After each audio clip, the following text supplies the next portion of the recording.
The Business Bully Podcast is being brought to you by Audible. With over 180,000 books to choose from, you can get your life. So make sure you go right now to audibletrial.com/bully and get your 30-day free trial plus a free audiobook download. audibletrial.com/bully. Now it's bully time. Let's get the show started. He's been an award-winning media personality and producer. As a speaker, he's empowered over 1 million people from the stage. Now, one of the leading brand experts and business coaches in the U.S. is bringing his unique brand of straight talk to the world of on-demand audio. It's the Business Bully Podcast. Now, here's the business bully himself, David Anderson.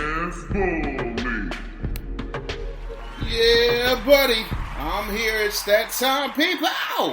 Welcome to another edition of the Business Bully Podcast, and I am so excited to have you here. It's extremely important that you come through and do what you need to do. But, of course, at this point, right now, I got to run down some sponsors. That's right, ladies and gentlemen. I have no problem letting you know unequivocally I've sold out. Yes! Of course, Audible is our main sponsor, so we're definitely grateful for them. audibletrial.com/bully. That's always awesome. But I have some awesome sponsors as well. So I need you right now to check out polishandlather.com. And if you enter in the code BusinessBully, if you like natural soaps and cleansers and moisturizers and all that good stuff, if you enter in the code BusinessBully, you'll get 15% off of your entire purchase. That's big, people. Gotta love that. Yes!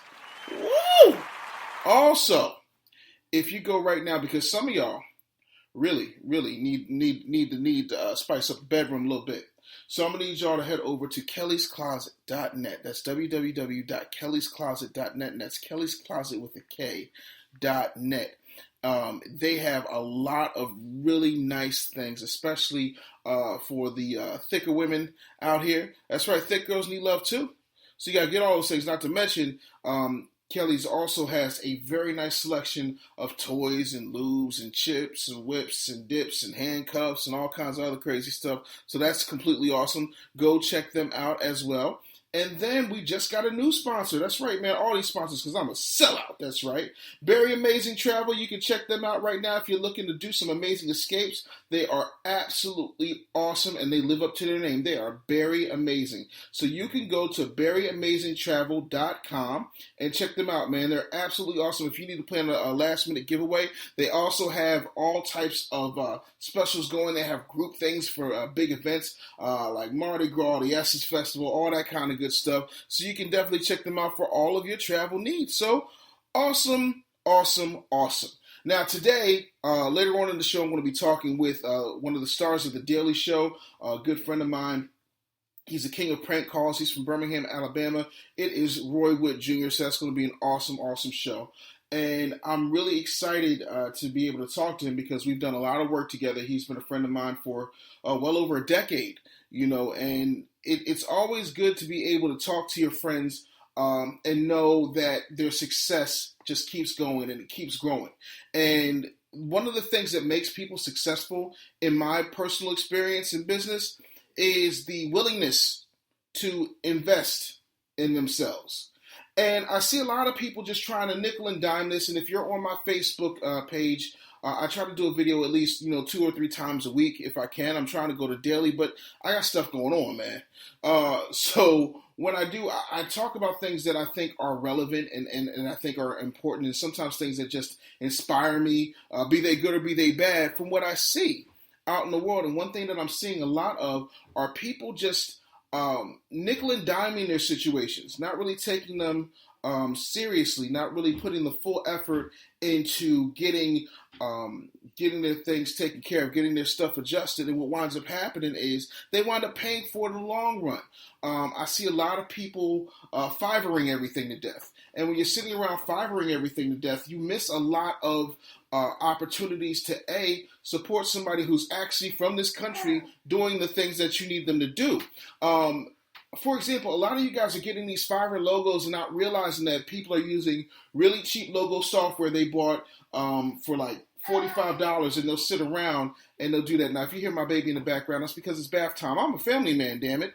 My wife is changing the baby because she just got out the bathtub. So if you hear a coo, that's who I'm doing the show for. The show is sponsored by Devlin. Give it up for Devlin. Damn right. Get some claps for my dog. Anyway and anyhow, you can't expect for somebody to act as if, things are going to be the way that they are when you get something nice. You know what I'm saying? Like, all right, my oldest, Midori, she has a camera, right? She's got like 6 or 7 cameras. She has this main camera, and my father-in-law got her. She loves her, this, that, and the third. The business in and of itself is beginning to change. She's getting older, so it's not as cute anymore, so she has to make certain moves, and that means that she has to invest more in herself. So if I'm requiring my children to invest more in themselves, why aren't you having that requirement for yourself? But you'll go to Fiverr, you'll spend $5 from some guy you never heard of named Dieter from Denmark. And Dieter from Denmark, gives you some logo, changes 2 little things on it, and he's giving that logo out, 50 times. So at that point, he's made, a good amount of money off of the same damn logo, and you thinking that you got this real cool thing. You can't even vectorize it. You can't even take the background out of it. You can't blow it up. There's not much you can do with it, but you're running around here with a Fiverr logo thinking that you're doing something. I'm not upset at LegalZoom. I just feel like you need a lawyer. Like me personally, when something comes up, I've got a lawyer. Her name is Dakota Blue. She's absolutely awesome. She's in the Philadelphia area.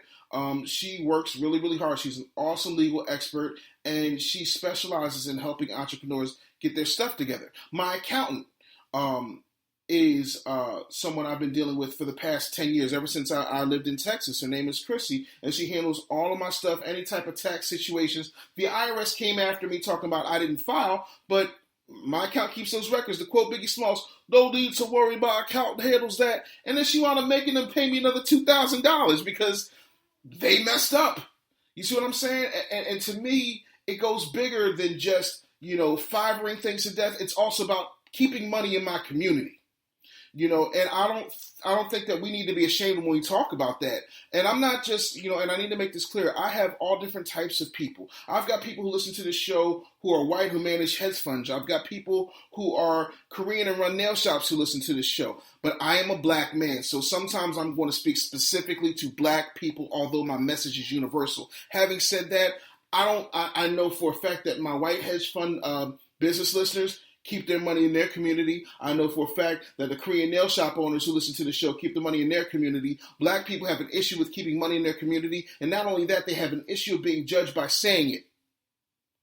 I like to keep money in my community. That's why if you look, the majority of my sponsors, with the exception of Audible, they're people who look like me. And then if you listen to everybody that I named, my accountant, my attorney, they're all black women. Because black women are the number one growing group of entrepreneurs in America. And it's not by accident.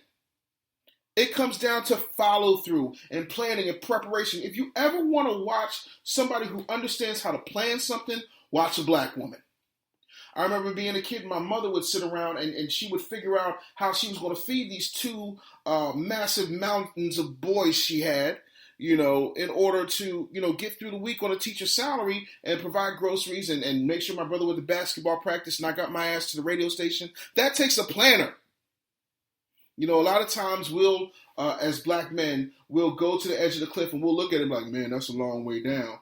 Or we'll jump off the cliff and have no clue as to how to build wings on the way down. Very rarely do you find brothers, in most cases, statistically, who can jump off the cliff and build the wings on the way down. Women are always planning and they're always moving, especially folks that look like us. I wish there were more black men, and I know plenty, and I'm going to keep bringing them to you as often as I possibly can so that you guys can see that there are plenty of entrepreneurs out here making names for themselves, and when they're taking jobs, they're doing it on their terms, because you need to see that. It's extremely important. But you can't nickel and dime your way to success. You can't.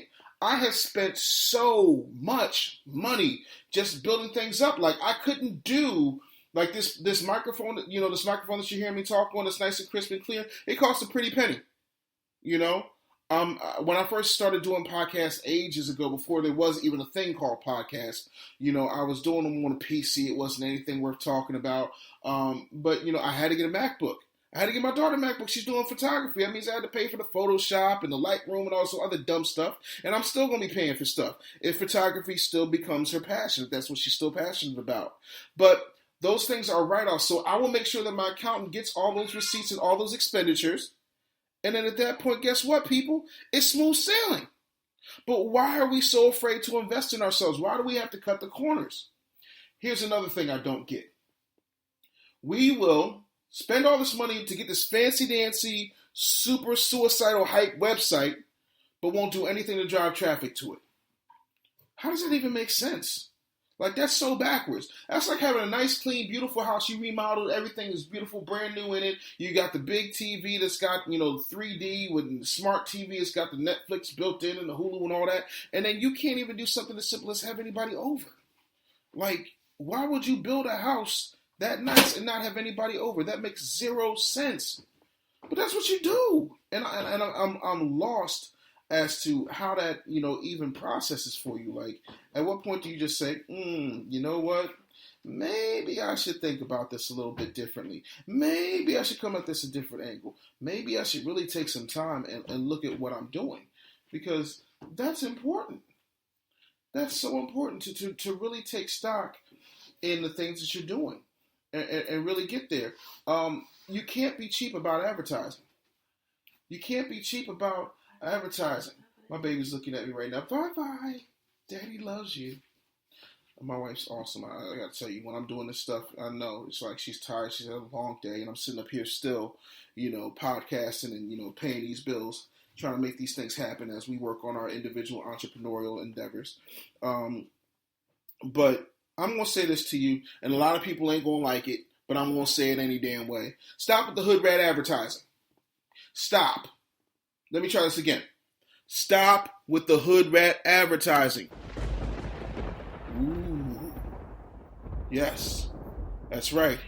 I done set off a hellstorm this then. I called it hood rat advertising. Now what, Dave, is hood rat advertising? I'm so glad you asked the bully. The bully's going to tell you what hood rat advertising is.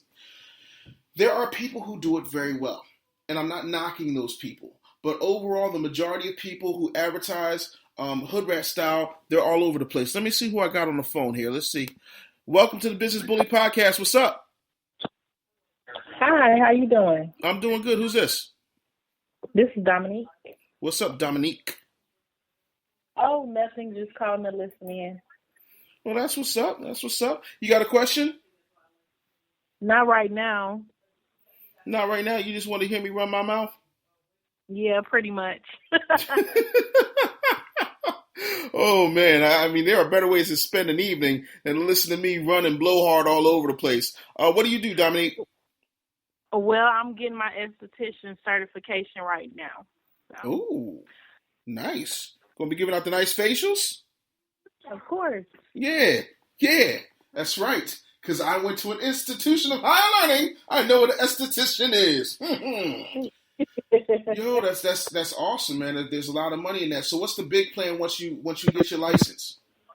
I want to open a mini spa, just to do facials and I guess eyelash and makeup. That's kind of where I'm headed toward. You don't really sound that excited, Dominique. Are you tired? Are you just like you're kind of sure? You're not sure? Are you scared about something? Like when you talk about it, like what's going through your heart? Like what's going through your mind when you say those things out loud? I don't want to do the whole. I mean, there's so much in aesthetics that it just confuses me. The thing I just want to do facials and makeup, so that's basically where I'm going to go with it. I'm kind of on the fence right now on exactly where I want to go with. If I want to do a mini spa, if I just want to do like some type of service, or what, I really don't know exactly where I'm going to go with everything with it, because it's just opened my mind up to so much more getting into the program. And I'm at my halfway point now where I'm almost done. So I'm like, I really need to start doing more groundwork to try and figure out exactly what it is I want to do. Okay, I'm not necessarily mad at that. What part of the country are you in? I'm in Ohio right now. Ohio, like Cleveland? What part? Columbus, Ohio. Nice.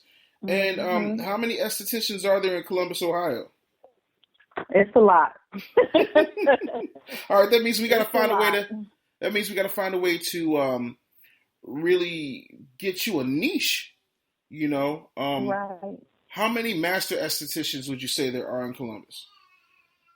I have no idea. Okay, well now we know what you have to be. You've got to be a master esthetician, and you have to get in the business of. See, here's the thing, right? And I've said this a lot because it's the simplest analogy that everybody can get. There's no patent on a burger. There's no patent on a muffin or a cookie.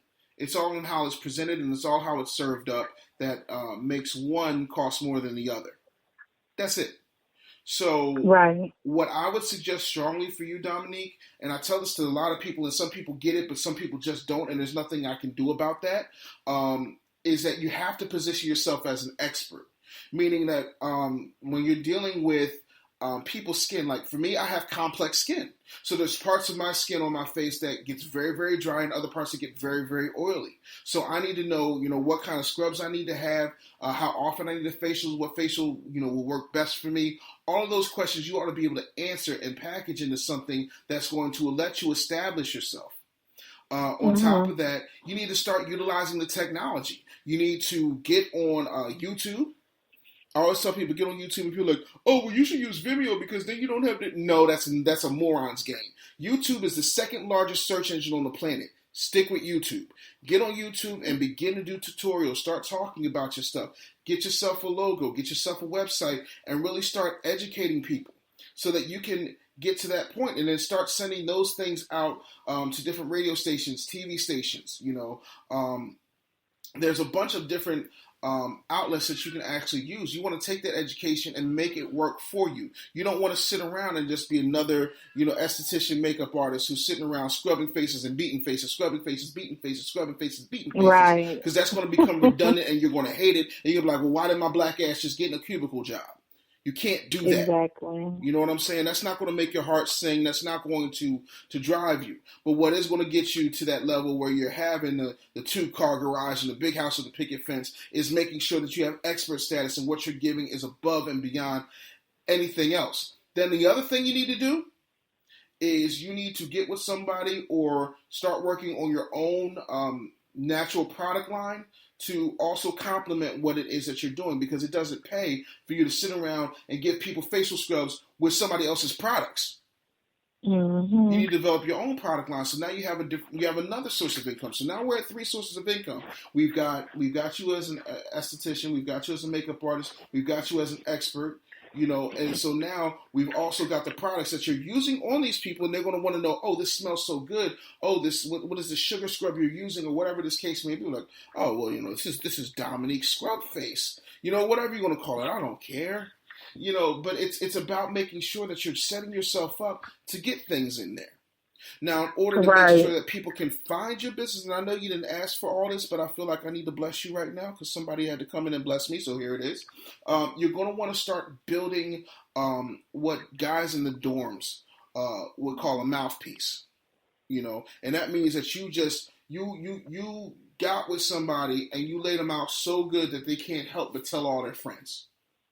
Right. Meaning that you beat their face to capacity, that that you make sure that their skin is nice and clear, because a lot of these folks out here, they got black heads, white heads, red heads, blondes, brunettes, all up in their face and in their pores, and they don't know how to properly take care of their skin. But here you come, and their skin is humming and it's glowing, and the pores are closed up, so it doesn't look like it's they got golf ball divots in their cheeks.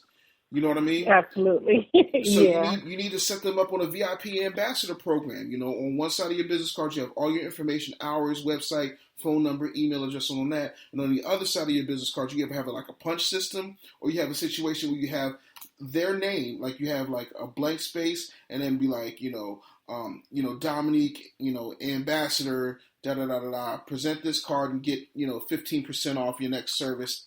That way you get people coming. Mm-hmm. And then when those people come in, you get them on your email list. And you start sending them stuff. And then when their birthday comes up, a lot of this is in my book too, Pitch, Close, Upsell, Repeat, where you have, once you get them on their birthday, and people are like, oh, why would you do this? I'll give you 50% off a coaching service on your birthday because it's once a year. I can live with that. Right. And it's money I wasn't going to make anyway because you wasn't thinking about it, but because it's your birthday, you're going to take advantage. It's about giving people things. It's like, have you ever gone to the mall, right? You ever gone to the food court and you'll always see that one Chinese dude out there with a platter full of dim sum or bourbon chicken. They love giving out bourbon chicken for some reason. I ain't going to say it's bourbon cat. I'm just gonna say it's bourbon chicken.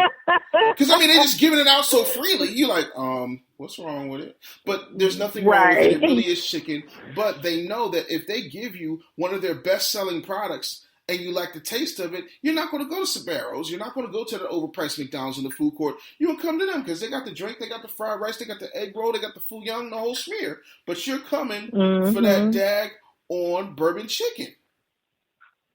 You want to give them that bourbon chicken mentality. You want to get up in there. You want to find what I call that Emmett Smith hole and just make your lane. But that's what I would do if I were you. Otherwise, you're just going to be another makeup artist who does facials, and you're not going to be happy. And you're going to feel like, why did I spend 10, 15, 20 grand on getting this education, getting this license, going through all this, to not do it. And then another thing, if you can, either find a place that's low cost for you to rent, and then get yourself some other badass estheticians and train them up in the way that you do things.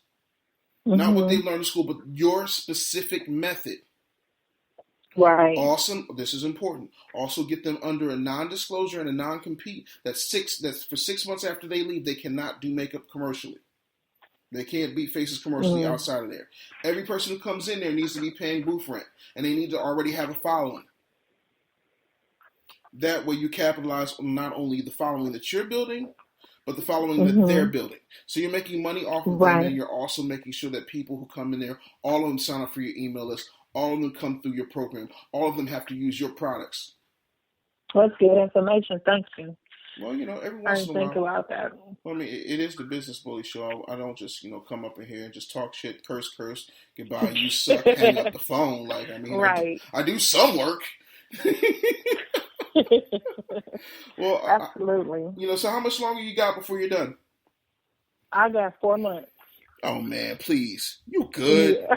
I don't want to hear nothing else from you. I'm almost done. I'm really looking forward to it. I already do a lot in my free time with face shit and lashes, so it's I'm ready. I'm definitely ready, but I'm just really trying to still just figure out exactly where, because I was doing some research to see how it is with their mobile estheticians here in the state and how that works, and I just figured all that out. So I'm just taking steps because I don't really want to be confined to one space. I want to be able to travel to get to those senior citizens, to those single moms who can't find a babysitter, to go to the ones who want something done in their office, to do parties or what. I want to be all over. If you can't come to me, I want to be able to go to you. So it's a lot that I've been looking into, because I feel like also within it, everybody is in, I want to open my own, I want my own space, but I don't want to limit to where my money is coming from, because it's a lot of people out here who want these services, but they can't get to it, and there's a lot of reasons why, but I don't want that to stop me from being able to get and them to get. So I'm not mad at that, Dominic. I'm not mad at that. No, absolutely. Staying mobile is always a good thing. But if you're gonna, because you came at me with the whole, I'm gonna open up. I'm like, okay, cool. But yeah, if you're trying to do mobile, even better. See if you can get an app developed. Yeah, that'd be nice. Be the Uber makeup artist who do facials. Like, do that. Set up a spa at your job. Like, a lot of people would like that. It's a lot of women working who don't got time to get no facials. Date night facial special, the whole smear. Like, look, I'll come to your job. Yeah, most definitely. That'll be a good money maker right there. Well, I do what I can. Just remember my 3%. That's for sure. I got you. Well, Dominic, thank you. I hope that helped, man.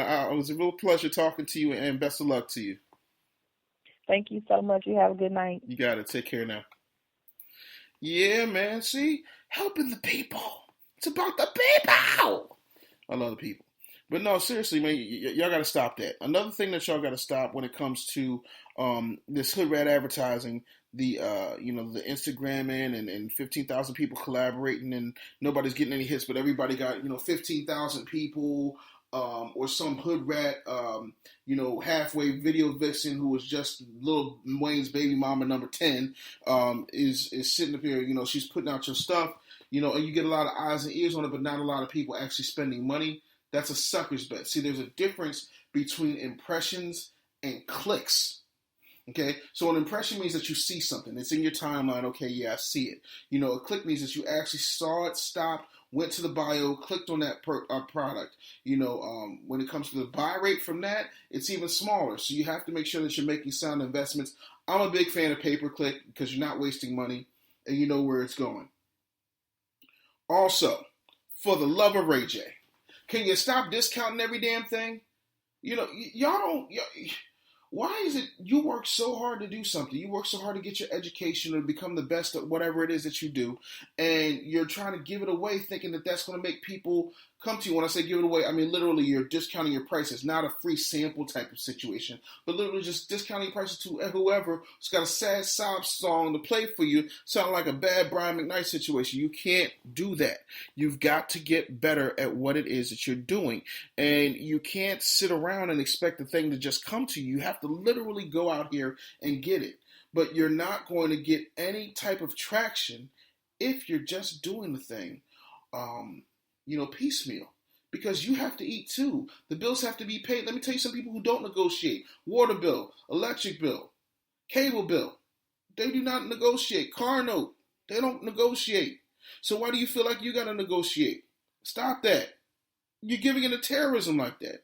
It's not a cool thing to do. So listen, man, I'm going to take a small break. I may take a couple more calls, but when we come back, we're going to be talking to Roy Wood Jr., so stay tuned for that on the Business Bully Podcast. Got a question? Need some advice? Email your questions to bullyquestions@gmail.com.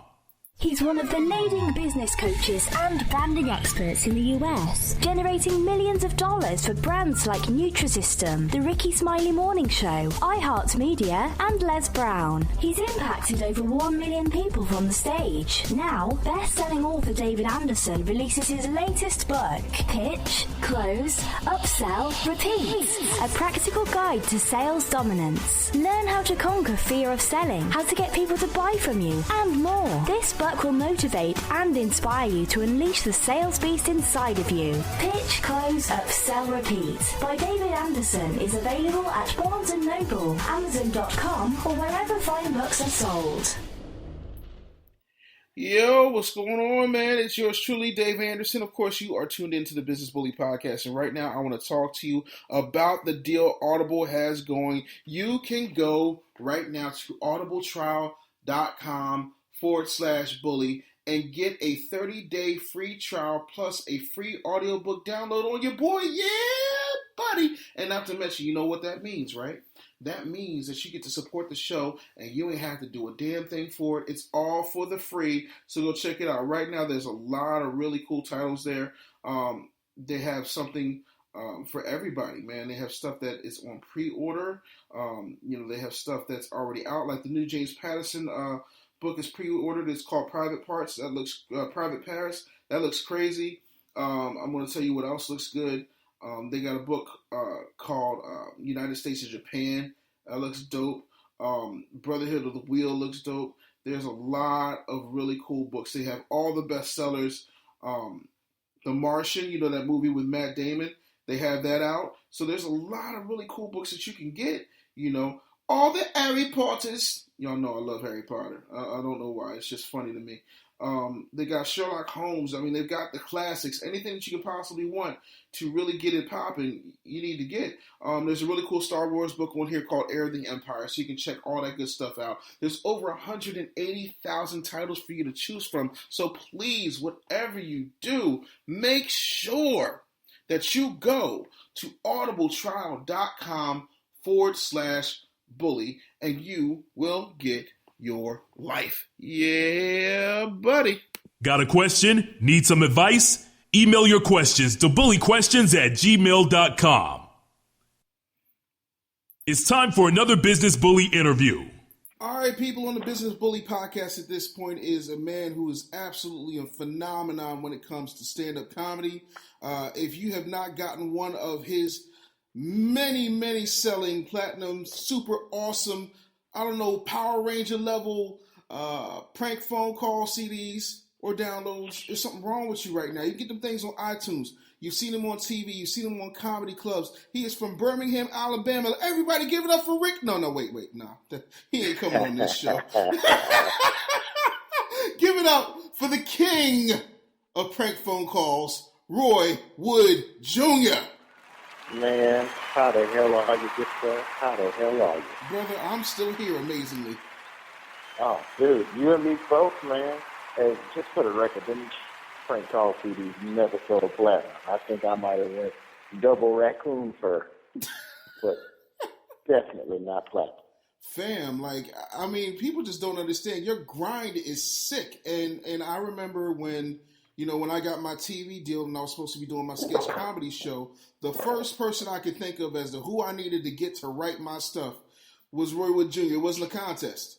You know what I'm saying? Oh, man, I appreciate it, man. Well, it's been an honor to be able to look up, and I'm approaching 18 years in the game, and to still be able to do it because, it's just, comedy is one of those careers, unfortunately, where the longer you do it, the less people you're standing next to from when you started. True. And so you can look around and see a lot of cats that's not doing it, and it's a variance of hurdles and potholes that can keep your career from progressing, some positive, some negative, some spiritual, but, nonetheless, to be able to look up and still be at it, I would have never thought that when I first started. Nah, man. And right now, man, I mean, you got the biggest look of the century, bro, because I remember, you had that show on TBS, which was doing well, and then all of a sudden it was like, what happened? And then the next thing I know, I look up you on the Daily Show with Trevor Noah, fam. Congratulations. Look, give this man some claps. Man, dude. Preparation needs opportunity. That's all it is. And it's been cool to be a part of the Daily Show. The hardest thing about the whole show was moving to New York and getting adjusted to a new city, Yeah. I was so sad in LA, you know what I'm saying? Yeah. And I mean, so sad. You're that dude, though. Like, at this point, man, you have transcended the whole, I'm from the South. There are a lot of folks from the South who never got out of that Chitlin Circuit mentality.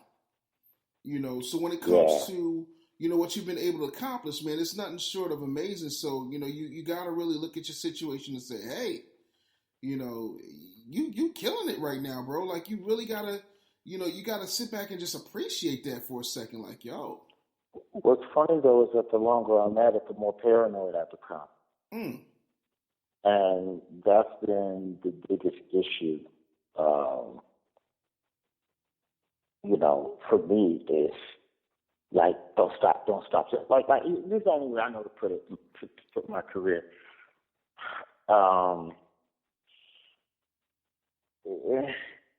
You know what it's like? It's like when they say everybody, you're looking for a light at the end of the tunnel. And keep trying, because you gotta keep going through the darkness. There's a light at the end of the tunnel. There's no light in my tunnel. And when there is a light, it's usually a train coming up from behind to run me over. So I just run. And, like, that's the train of failure. And so I'm constantly running from that light. You know what I mean? I don't even know if that makes sense, if that analogy makes sense. But I'm more concerned with failure than I am success. And I don't know if that's the right way to do it, or if that's the most positive way to look at your life, glass half empty, all that nonsense. But it's worked for me for 18 years, so I'm not about to change the recipe that's late in the game. No, not at all. And I will tell you this, for me personally, and I mean, what I've been through. You understand, it hasn't been an easy road for me to hoe at this point. I get that. Like, and I tell people all the time, like, if you look at life while you're sitting around sleeping, or you're kicking it, or you're trying to talk up this chick or go to this party, that other dude that you don't think is that serious, not as talented as you, not as smart as you, not as good looking, capable, whatever, they working. You're not going to take me out of my spot because you caught me slipping. So I'm all about, I feel like there's a train coming, and I'm either going to be conducting that train, or I'm going to be running as fast as I can to get out of that way. If I'm pumping, like those old hobo movies with the little thing you pump up and down trying to ride on the tracks. The up and down pump little cart joint. Yeah. No, it's not crazy, man. It's you have to have a certain level of paranoia in order to pull this off. You know what I mean? And I don't know about you, but every major situation I've had has kind of been a situation where it's like I had to grow into it. Oh yeah, I've definitely gotten stuff before I was ready, but I was also in positions where I couldn't say no. Mm. I couldn't say no to the Daily Show. That's crazy talk, you know. Yeah. So it's an opportunity, but now that you have the opportunity, you know, it's like once you get to football, you try and score a touchdown, but you're also trying not to fumble. So you're kind of doing two things at once, you know. So that's kind of where I am with things. And, you know, so far so good. Now, how much creative control do you have over your segments, what comes out of your mouth on The Daily Show? I'd say it's about 60, 70%, a great deal, more than any other show.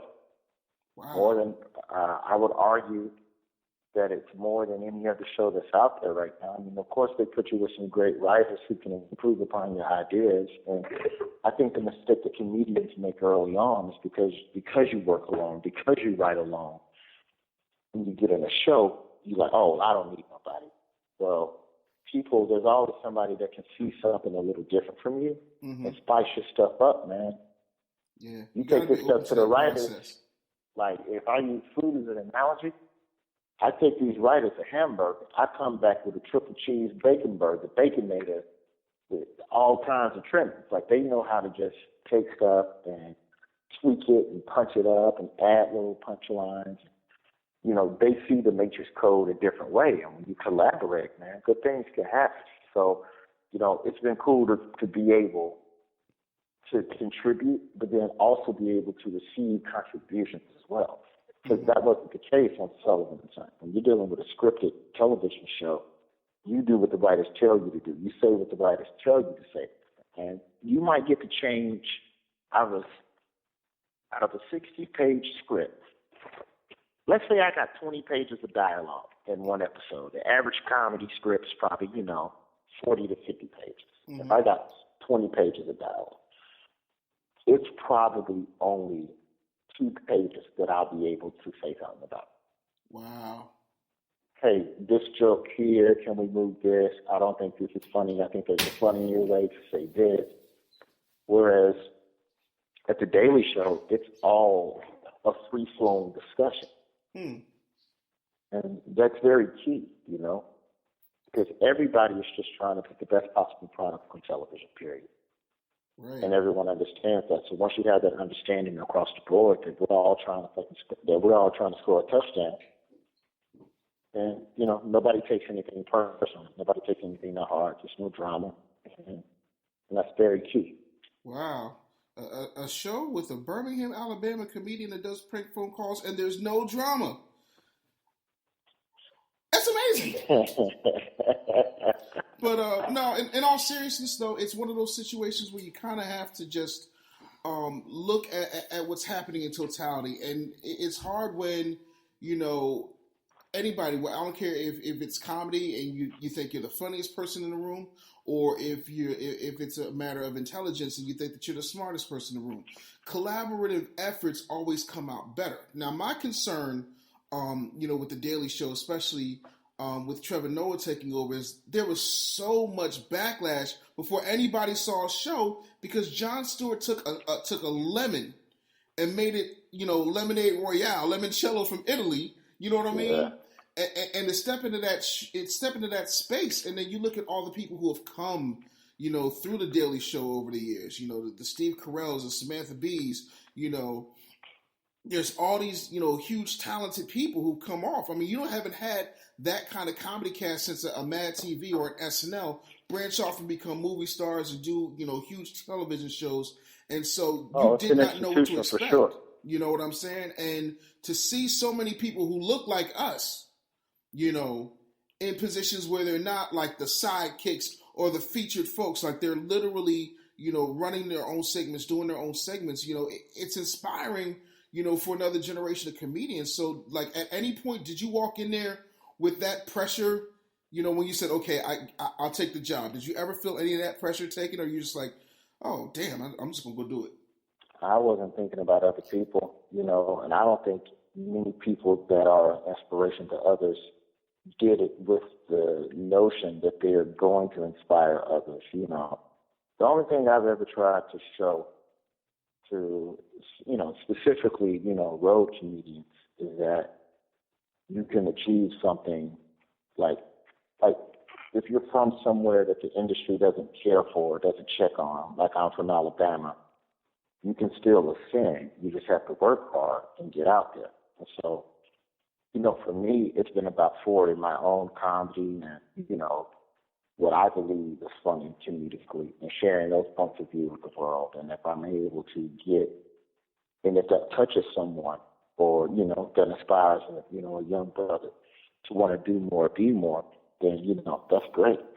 That's definitely an upside. But, I never entered into any of this with those thoughts because, I don't feel like you can really control who you inspire or who you touch, things like that. That's what's up. So right now, what's the most difficult part about your career at this point? Daily Show, whatever. I miss the road. That's probably been the most difficult thing with being on a Daily Show is that, for a greater part of my career, I've been a road commuter. I'm a guy that goes out 2 to 3 weeks a month. At my peak, I was gone 25 days a month sometimes. To tell to do my jokes on the road. Mm-hmm. Whereas now, it's definitely been, I'm only gone maybe 4 or 5 days a month, if that. So, there's that. And then, just adjusting to being a part of a collaborative effort here, mm-hmm. which is something totally different for me, So, but there's, a sense of family and unity here at the show that I definitely appreciate.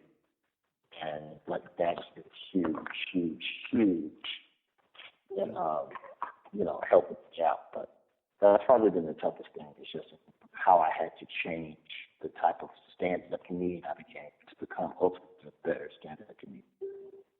Yeah, man. I'm happy for you. Now, let's talk a little bit about prank calls. I can say that there were times when I was producing Ricky's show that, he got burnt out. He was being pulled in 15 different directions. He had to hop on a flight here. Something came up there. And he'd be like, hey, all right, Taz, well, call Roy Wood. See what he got. And it was just such a natural thing. It was like, yeah, I got like 15 sitting around. I'll send them to you. Like the business. Oh, yeah. Of the way that you handle prank calls. Like people, I don't care what anybody says. Ricky's taking pages out of your book. Nephew Tommy's taking pages out of your book. Tone Terrorist, all these cats, I gotta tip the hat to Ricky though. Without a doubt. Only because Ricky was there before me in Birmingham. Right. Ricky was the one, and I've set this on record in numerous publications. Like you can Google this, and I'm not just saying it right now. Ricky Smiley was the first comic that really inspired me to do stand-up because Ricky was the only comic on television that was from where I was from. Mm-hmm. So it showed me that it was attainable, that you could be from Birmingham and get on television, which is why, literally, Ricky's the only reason to this day that when I'm on television, I say Alabama or Birmingham whenever the hell I can. Because I don't know who's watching. And it's important to me that if somebody's sitting in the middle of Wetumpka or in Clanton sees me on TV and hears me say Birmingham, that they know that they can get on their grind and do the damn thing too. So, cause, dude, there was a time period when I started radio in Birmingham. Oh my God, Birmingham hated me. What? Because I wasn't Ricky. It's no different than Trevor replacing Jon Stewart. Ricky Smiley will always be the Jon Stewart of comedy in Birmingham. I don't care who comes out of that city after him, after me. It doesn't matter. Ricky was first. Ricky broke down the doors. Ricky opened up that city's mind to something totally different at a time when radio was changing, music was changing, just the world was changing. And Ricky was right there on the cusp of that cultural change in the city. So when he started hosting Comic View and he left for Dallas to host his own show, I was the first guy in the chair when Ricky left in 2001, 2002. Yeah. Man, I used to do my prank calls, man. People would call up and be like, hey, man, y'all need to tell that dude to quit being like Ricky Smiley. And matter of fact, tell people you from Montgomery. Birmingham don't want you. and would hang up. Damn. And so, but I learned something important from that. And the thing was that when I first started doing prank phone calls, I was doing like the granny voice and the reverend. But Ricky had already done that. And so you can't do what he's already done. You got to create your own way. Mm-hmm. And so I sat and made a list of all of the characters that Ricky did, and I vowed to never do those characters in a prank call form. And the only one I come close to was the occasional redneck, but it was nothing like Ricky's Buford, which was more of a slow southern drawl redneck, and mine was more of a upper octave. Hey, y'all, what's going on? We're going to do it. Come on, buddy, Chet Walker. Whereas Ricky's was, I'm Buford. I'm from Alabaster. I roll tide. Like it was a much slower, like a redneck that already had 8 beers in the system. Where my redneck was the one that just did 5 bumps of meth and was ready to go out and go run a marathon. Yo. So for me, it was about individuality and being different as best I could. And so once I started doing stuff that never sounded like Ricky, now you can't compare me to Ricky. Now you can only judge me on my own merit. And it wasn't until I did that, it wasn't until I figured that out, that's when I started getting traction in Birmingham on the radio. Yeah, you definitely have your own voice. But, for me, when I was in Fayetteville, North Carolina, Ricky was still touring at this point, and I was doing afternoons at Foxy 99, and I was pissed because I'm used to being in a place, I had just come out of, being one of the Laugh House originals in Philly, so I left, a cushy situation with Wendy Williams to, go down and make a name for myself. So I'm going to do what I always do. I jump on the radio, then go hit the comedy clubs. Jump on the radio, go do a feature set, whatever the case may be. And it was like everybody was blocking me because I was the guy on the radio and management, everybody. So Ricky comes in the studio, don't know me from a can of paint. And I was like, man, I envy you. He said, what you mean you envy me? Like, what? You funny, man. You need to do this. And I'm like, well, I did do it, but they won't let me do that here. He was like, no. He said, hey, he gonna do my show. And he literally paid me out of my pocket. And I did 20 minutes. And to this day, if it was not for that, all differences aside, if it was not for Ricky Smiley sticking his neck out for me, I would not be where I am, right now. You know what I'm saying? But when I was talking about, as far as your playbook goes, I was talking about in the way that you packaged your CDs and the way that you, distributed your stuff, because your stuff was everywhere. Well, that was kind of by design. We lived at a time, my prank calls started before YouTube. YouTube didn't hit till 2004. I started on the radio in 2001. And man, dude, I lost so many prank phone calls, man. We had a hard drive crash. There's at least 600 prank calls I did that are just gone, that are just in the atmosphere and gone forever. But like it was a situation where I needed to work more road gigs. Mm-hmm. So the move was, if I was like, let's say, I would identify cities where I was not performing. Mm-hmm. And I go, okay, here's 6 cities. The goal, well, I have to rewind. As a road comic, my goal every month when I first started comedy, it still kind of is my goal, but I was very strict about this for like the first 7-8 years. Every month, you must perform in a new place. Every single month, you must find a stage that you have never touched before. And in theory, that's 12 opportunities to get new stage time. If 3 or 4 of them stick, that's good road work. Yep. So I figured the easiest way to get on comedy club stages was through the radio. Everybody sends promo kits to comedy clubs and, oh, please book me, sir. I'm funny. Here's the picture of me that I took with a camera. The way I figured, let's play it fiscal. So the thing I had at my disposal at the radio station was pretty much a directory of every station, all of their ratings, and the rundown of the show, or the rundown of the station as far as who's all the on-air talent.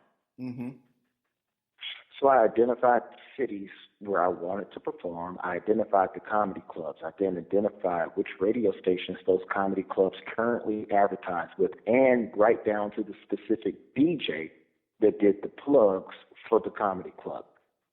I sent those DJs a free promo kit of my prank phone calls. I'd send like 10, 15 prank calls, and I'd send them for free. And this is a service that back in those days, that would cost like $1,000 a month.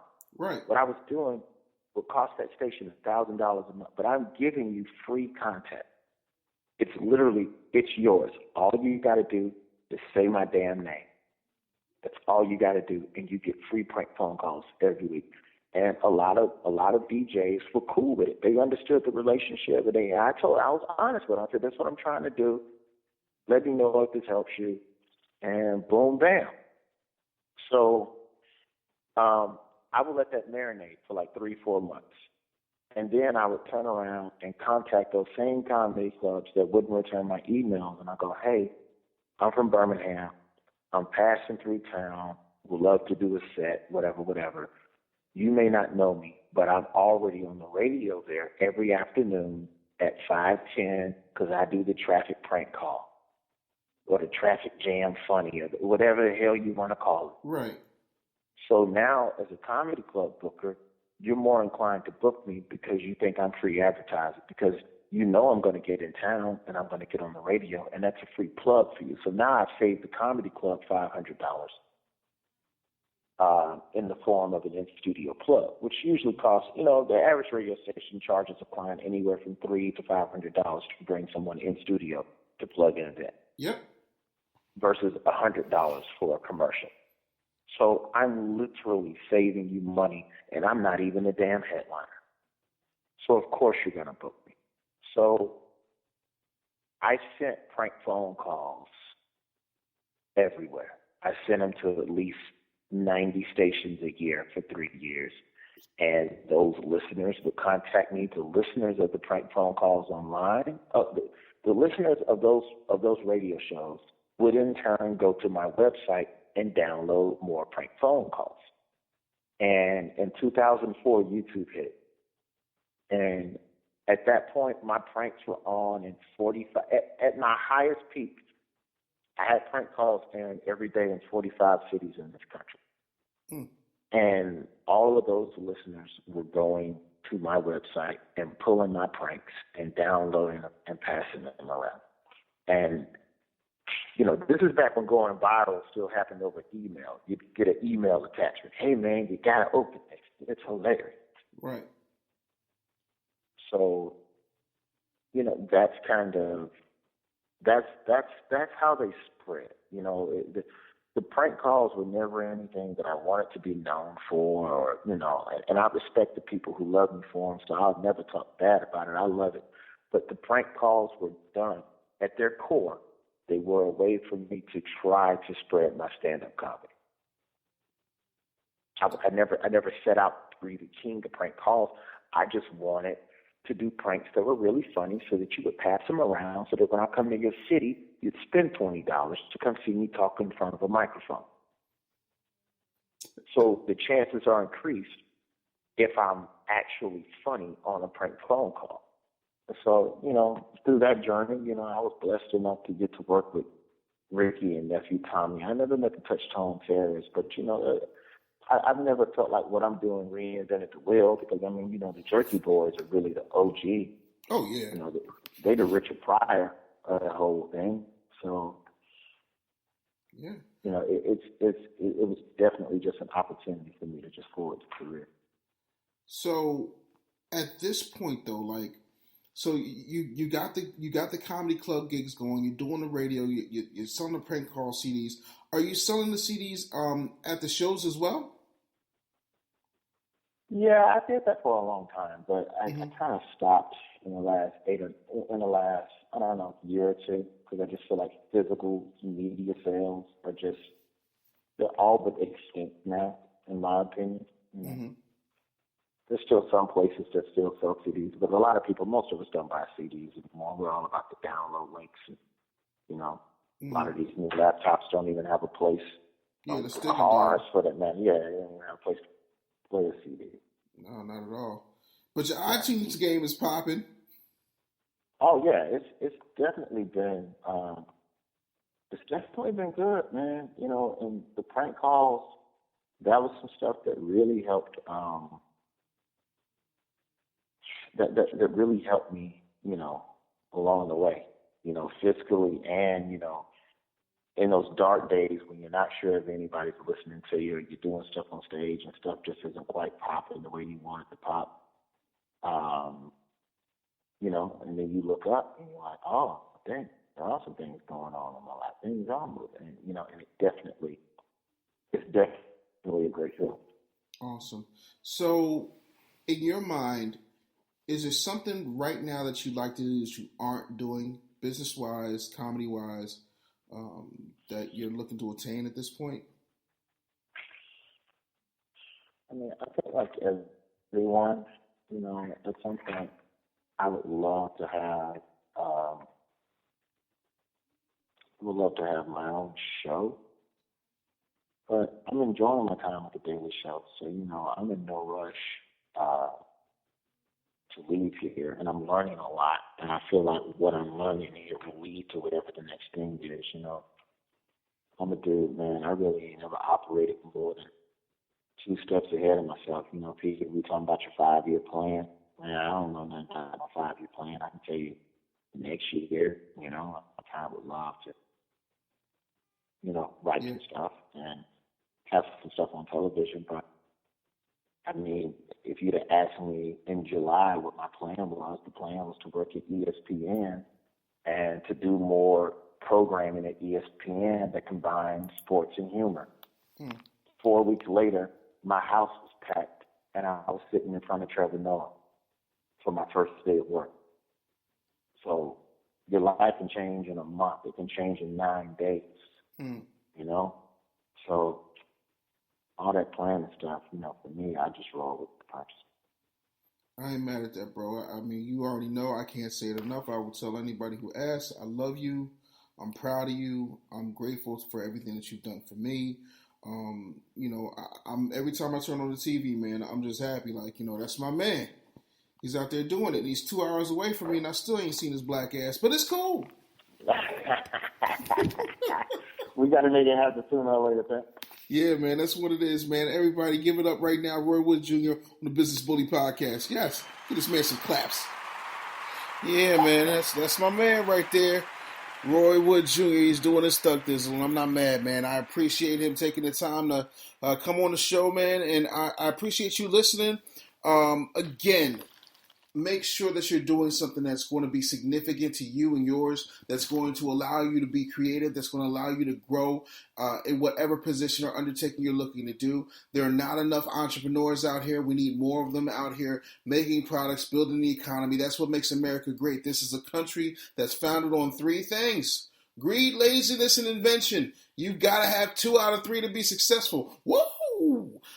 So my thanks to everybody listening. Thanks for all the emails, bullyquestions@gmail.com. Thanks for Dominique, the esthetician, for calling in and giving that real good dialogue, calling in. I mean, like, that was right on point. I couldn't have planned that any better, and that really wasn't planned. That's awesome. I want to take another opportunity just to thank my sponsors. I also almost forgot. You want to check out my homegirl, TJ Mercer. iwannabeamaverick.com. She is amazing when it comes to taking experts, authors, speakers, coaches, and getting their message out on TV and in radio and in magazines and articles and things like that.